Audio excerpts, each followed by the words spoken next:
Welcome to you, counsel.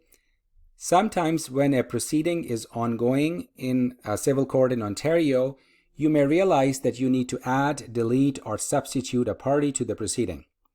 If you need to do so, you have to follow specific rules that are contained in the Rules of Civil Procedure, and today's lecture will cover those rules and explain to you how you can add, delete, or substitute a party. This lecture is for educational purposes only. If you have any specific questions about your case, you should contact a lawyer or a paralegal or the Law Society of Ontario for a referral to one of the legal experts. We will specifically discuss Rule 26.02 and 26.03 with respect to the addition, deletion, or substitution of parties. You may notice by reading the rules that Rule 26 deals with all kinds of issues regarding the amendment of pleadings. Now, Rule 26.02 and 26.03, they apply, number one, to all parties, whether you are a plaintiff, defendant, third party, applicant, respondent. As long as you are a party to a proceeding, you can follow these rules to make the changes regarding the addition, deletion, or substitution of parties. Secondly, these rules apply to all pleadings, whether it's a statement of claim, statement of defense, application, response to an application, third-party claims, cross-claim. Whatever the nature of the pleadings is, these rules will apply in the same manner. Now, we will explain the application of these rules by an example. So let's say that you have issued a statement of claim against two defendants. Number one, ABC Inc. and number two, CDE Inc. These are the two defendants named in your statement of claim. You want to add a party, delete a party, or substitute a party. We'll cover these topics one by one.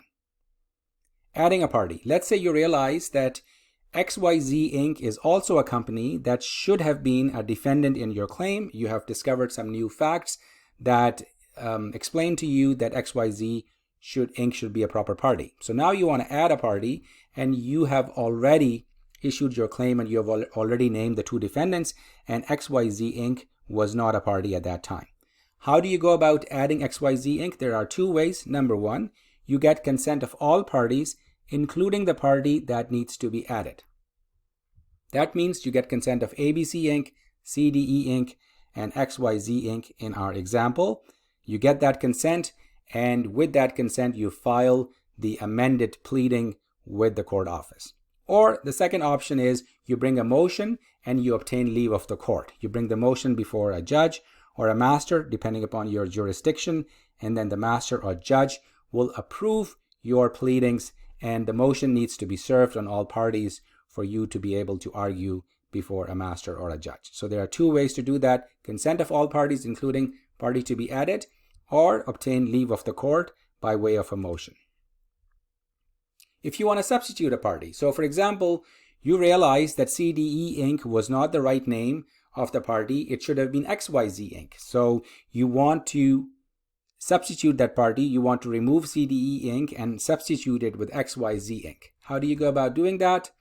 Again, there are two ways to do that. Number one, you get consent of all parties, including the party to be substituted. In this case, again, it's ABC Inc., CDE Inc., and the party to be substituted is XYZ Inc., so you get consent of all parties, you file it with the court. Or you get the leave of the court, like in the last scenario. If you want to delete a party, so you realize that CDE Inc., which was originally named in your claim, should not be a defendant in this action, and you want to remove that party, you want to delete that party. How do you go about doing that? You have two ways to do that. You get consent of all parties, so ABC Inc. and CDE Inc., or you bring a motion and obtain the leave of the court to do so. There are two rules that allow the court to amend your pleadings. First rule is Rule 5.04 sub 2, which gives the power to the court to add, delete, or substitute a party at any stage in the proceeding. So once the proceedings are filed, you can, by following the rules that we have just discussed, you can add, delete, or substitute a party up to trial at any stage in the proceeding. So if you realize that a party needs to be added or deleted or substituted just before the trial, you are allowed to bring this motion or obtain the consent of parties and go ahead and do that. And the court has the power under Rule 5.04 sub 2 to grant you that amendment.